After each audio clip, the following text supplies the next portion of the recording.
philosophie, ça sert à rien. Et c'est ça qui est bien.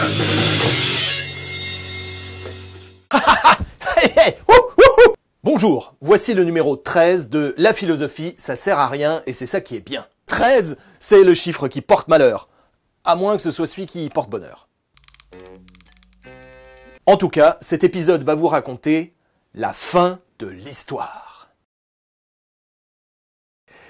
Désolé, j'aime bien faire des blagues un petit peu idiotes. Plus sérieusement, le concept de fin de l'histoire existe depuis environ 2 siècles, et nous allons y revenir. Mais il a été rendu célèbre auprès du grand public dans les années 90 avec le livre très connu de l'économiste et penseur américain Francis Fukuyama, La fin de l'histoire et le dernier homme, qui a été publié au lendemain de la chute du mur de Berlin en 1990-91. Mais avant de commencer, je me permets de vous signaler la sortie de mon 8e essai aux éditions Buchet-Chastel, Sauver le monde, un livre qui prend justement comme point de départ la question de la fin de l'histoire et le problème que cela peut poser. Bref, vous allez immédiatement acheter 3 exemplaires de ce livre sans vous poser aucune question, et moi, en échange, je vais maintenant vous expliquer gratuitement la fin de l'histoire. Alors non seulement j'aime bien les blagues idiotes, mais j'aime bien les répéter. La notion de fin de l'histoire apparaît pour la première fois en 1806 dans la très fameuse phénoménologie de l'esprit du philosophe allemand Hegel. Pour Hegel, la fin de l'histoire ne signifie pas du tout que l'histoire serait terminée, mais cela signifie que l'histoire a une fin au sens de la finalité. Selon lui, en effet, l'histoire humaine ne serait pas seulement une succession aléatoire d'événements disparates qui finiraient par constituer l'histoire humaine. Non, pour Hegel, l'histoire vise une fin. C'est-à-dire que l'humanité serait à la recherche de quelque chose. Je suis un être à la recherche, non pas de la vérité. À la recherche, mais à la recherche de quoi ? Eh bien, selon Hegel, l'humanité, dans son histoire chaotique et souvent meurtrière, chercherait une manière optimale de vivre en paix dans une société juste. Pour ce faire en particulier, la société cherche un équilibre viable et satisfaisant entre 2 besoins fondamentaux de l'humanité qui sont pourtant aussi contradictoires, la liberté de chacun et l'égalité pour tous. En effet, une société vraiment juste est une société où chacun est aussi libre que possible, libre de ses idées, de ses mouvements, de sa façon de vivre, etc. Mais une société juste est aussi une société où chacun a sa chance, où tous les citoyens sont égaux en droit et en dignité, comme le dit la fameuse Déclaration des droits de l'homme. Or, on le comprend bien, l'éloge conjoint de la liberté et de l'égalité a à la fois quelque chose de très noble et de très souhaitable, et quelque chose aussi de paradoxal et, d'une certaine manière, d'inconciliable. En effet, toute liberté qui se développe menace potentiellement le principe d'égalité, les plus forts ayant naturellement tendance à dominer les plus faibles. Inversement, pour vivre dans une société absolument égalitaire, il faudrait supprimer toutes les différences et toute liberté individuelle afin que tout le monde soit parfaitement égal et interchangeable. Ainsi, la fin de l'histoire correspond initialement dans la pensée de Hegel à cette recherche de compromis permanent entre liberté et égalité. En 1806, justement, au lendemain de l'écriture de sa phénoménologie, Hegel voit Napoléon entrer dans sa ville de Iéna en Allemagne. Oui, alors désolé, j'avais pas de chapeau de Napoléon en stock, alors j'ai pris autre chose, mais du coup, ça le fait pas. Non, bon, enfin voilà, ça c'est censé être Napoléon, voilà. Avec la main, comme ça. Napoléon. Bon, c'est pas le bon chapeau, ok. Toujours est-il que lorsque Napoléon entre effectivement dans Iéna, quoi qu'on pense de Napoléon, cela marque le basculement de l'Europe et de l'Occident dans une nouvelle société, en l'occurrence une société fondée sur les principes des Lumières et de la Révolution française. C'est-à-dire la liberté et l'égalité dans le cadre d'un état de droit, c'est-à-dire un régime dans lequel règne une certaine légitimité et une certaine justice. Autrement dit, au lendemain même de l'écriture de sa phénoménologie de l'esprit, dans la ville même où le livre a été écrit, d'une certaine manière, l'histoire trouve sa fin. Dans les années 30 et au lendemain de la Seconde Guerre mondiale, Alexandre Kojève, philosophe français d'origine russe, va donner une nouvelle dimension à la notion de fin de l'histoire. Constatant l'émergence des États-Unis d'Amérique. Non, ça c'est un bug, ça arrive plus tard, on va laisser ça de côté si vous voulez bien un instant. Je disais donc, constatant l'émergence des États-Unis d'Amérique, Kojève considère que la fin de l'histoire est achevée de manière concrète. C'est-à-dire non seulement que l'humanité a trouvé la manière de vivre en société, mais aussi qu'elle est arrivée à la réaliser. les États-Unis étant de fait, malgré tout ce qu'on peut reprocher aux États-Unis et tous les points faibles qu'on peut souligner, les États-Unis sont un pays de grande liberté dans lequel chacun, a priori, est aussi traité d'une manière égale. Notons que c'est la raison pour laquelle Alexandre Kojève décide également d'arrêter la philosophie et de devenir ce que mon ami Laurent Bibard, dans son livre Alexandre Kojève, l'homme qui voulait tout savoir, appelle un sage, c'est-à-dire un philosophe qui se consacre essentiellement à l'action. Et en effet, Alexandre Kojève se consacre, après la Seconde Guerre mondiale, à la construction européenne, car il voit la construction européenne comme le meilleur moyen de stabiliser et de développer l'état de droit démocratique et universel. En 1989, comme vous le savez, le mur de Berlin tombe. Cet événement pousse Francis Fukuyama à proclamer la fin de l'histoire, non pas comme Hegel au sens d'une finalité, non pas non plus comme Kojève au sens d'une histoire aboutie mais qui devrait encore se diffuser, mais bien au sens de la fin réelle et concrète de l'histoire. Oui, la démocratie capitaliste libérale dans un état de droit est désormais ce à quoi tous les peuples aspirent, car aucun autre régime n'est viable durablement ou souhaitable humainement. En quelque sorte, d'après Fukuyama, l'humanité aurait compris qu'une société ne peut fonctionner que dans la négociation permanente d'un compromis, comme nous l'avons dit, entre la liberté et l'égalité. Ce compromis n'étant jamais définitivement stabilisé, il convient évidemment de le renégocier en permanence. C'est pourquoi il faut des institutions représentatives, légitimes, démocratiques, dans une société ouverte qui permet à la fois le dialogue, la libre entreprise, la libre initiative, la justice et une forme de rénovation permanente. Fin de l'histoire. Ouais, à la troisième fois, ça devient un peu lourd, mais moi, ça me fait toujours marrer. Alors évidemment, cette thèse de Fukuyama n'a pas plu à tout le monde. En particulier, le 11 septembre 2001, après avoir pleuré sur les horribles attentats de New York, certains se sont copieusement moqués de Fukuyama et de sa théorie de la fin de l'histoire. Si un événement aussi spectaculaire et historique pouvait avoir lieu, c'est bien que l'histoire n'était pas du tout finie.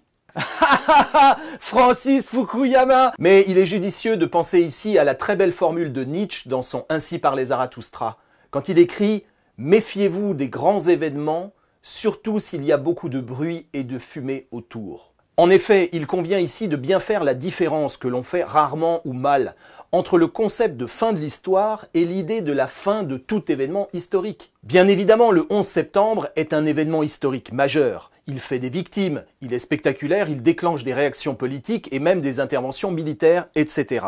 Mais d'un point de vue plus général et philosophique, les attentats du 11 septembre ont-ils vraiment convaincu l'humanité de la pertinence d'une dictature planétaire, d'un islamisme radical issu des siècles anciens? Bah non. Au contraire, même si certains ont pu se réjouir d'une forme de défaite des États-Unis, d'humiliation des puissants, etc., la plupart d'entre nous a plutôt été renvoyés à l'importance justement d'une vie de liberté pour chacun et d'égalité pour tous, d'une société de droit et non pas d'une société de violence, de terrorisme et de mort. Mais les attentats du 11 septembre n'ont été qu'un des nombreux arguments pour s'opposer à la thèse de la fin de l'histoire de Fukuyama. Dans Spectre de Marx, le philosophe français Jacques Derrida souligne à quel point le marxisme, même après la chute du mur de Berlin, continuera à hanter comme un spectre shakespearien le capitalisme, comme un rappel de tous les torts du capitalisme marchand. Et Jacques Derrida, d'une certaine manière, a bien raison. D'autres ont souligné que la société de libre entreprise marchande, démocratique, capitaliste, nous menait par ses excès à une destruction écologique de la planète. Là aussi, ce n'est pas tout à fait faux. D'autres constatent aujourd'hui un retour des populismes, qu'il conviendrait en fait plutôt d'appeler des démagogismes, et eux aussi ont raison. Mais pour autant, ces événements marquants et parfois inquiétants que nous voyons aujourd'hui ne suffisent pas à contredire fondamentalement l'idée d'une fin de l'histoire. D'après Alexandre Kojève, le fascisme ou le communisme n'était finalement qu'une forme de soubresaut totalitaire et fanatique de l'histoire qui refuse sa propre fin. Les néo-fascismes et les néo-communismes aujourd'hui prennent à l'évidence beaucoup de place sur l'échiquier politique, mais ils ne constituent pas pour autant une alternative crédible. Ils n'existent finalement et ne prennent autant de place que parce qu'ils appuient sur toutes les failles et tous les points faibles de la démocratie capitaliste libérale, qui n'en manquent pas, puisque par essence, la démocratie et l'état de droit ne prétendent pas être parfaits. Ils sont justement l'organisation permanente de l'imperfection humaine, ce qui les distingue des régimes totalitaires qui prétendent, eux, le plus souvent, à une perfection définitive et donc inhumaine. Maintenant que nous avons à peu près posé les bases d'une définition de la fin de l'histoire, disons encore pour conclure une ou deux choses à ce sujet. Je crois qu'il y a trois manières d'envisager la fin de l'histoire. La première consiste à l'accepter avec un grand sourire d'autosatisfaction. On a niqué les communistes! Et il n'y a plus rien à faire qu'à jouir du capitalisme marchand individuellement. Deuxième manière d'envisager la fin de l'histoire, la contester et la nier. La France s'est faite une spécialité de la négation de la fin de l'histoire. Sans doute parce que nous nous sentons un peu coupables, nous les Français, d'avoir justement déclenché la fin de l'histoire avec notre grande révolution française et notre petit Napoléon. Oui, nous les Français, nous adorons les grandes postures révolutionnaires, anti-système et anti-tout. Nous les Français, on va tout péter et tout changer, etc., etc. Mais quand on a bien compris la notion de fin de l'histoire, on se rend bien compte qu'il ne s'agit pas tant de tout faire péter en rêvant à un nouveau monde imaginaire idéalisé, que de renégocier en permanence un nouveau compromis toujours déséquilibré entre la liberté et l'égalité, mais à l'intérieur d'un système démocratique qui, lui, fonctionne, ou on va dire dysfonctionne, plutôt bien. Les postures révolutionnaires un peu surjouées à notre époque tournent rapidement au ridicule ou alors au drame. Et puis il y a une troisième manière d'envisager la fin de l'histoire. Cette troisième manière consiste à dire que la fin de l'histoire est une vérité factuelle qu'il convient d'admettre, tout en considérant que cette fin de l'histoire n'est pas seulement un aboutissement et une bonne nouvelle, mais aussi un problème, quelque chose qui nous pose question. Il me semble que les deux grandes questions que pose la fin de l'histoire sont celles de l'ennui et celles de la fraternité.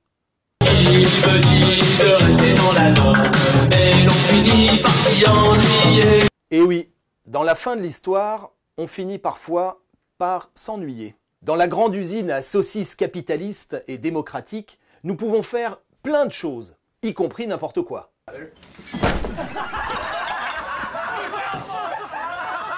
Mais nous manquons cruellement d'utopie, d'idéalisme.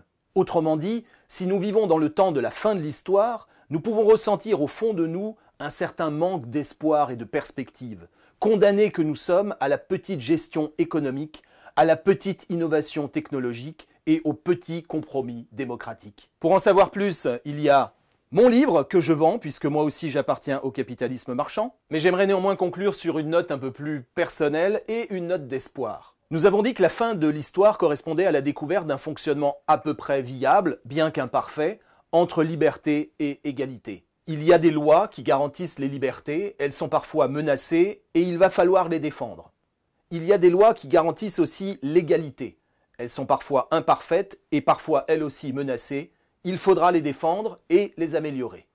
Mais il n'existe pas et il n'existera jamais de loi garantissant la fraternité. La fraternité ne se dit pas, ne se théorise pas. Elle s'incarne, elle se pratique. Il faut la faire. Oui, il faut faire la fraternité. Non seulement parce que c'est la seule manière de la faire exister, mais aussi parce que la fraternité est ce qui permet, je crois, d'habiter la fin de l'histoire sans avoir trop froid. Nous vivons dans des sociétés relativement libres et relativement égalitaires, comme nous l'avons dit, mais dans lesquelles néanmoins la fraternité est sévèrement menacée. Je crois qu'il nous appartient à chacun d'oser partir à l'aventure, de prendre son risque dans la pratique de la fraternité, c'est-à-dire dans la pratique de la rencontre, du dialogue, voire de l'amour de l'autre. C'est pourquoi, au risque d'avoir l'air un peu ridicule, je vais assumer de vous dire que je vous aime.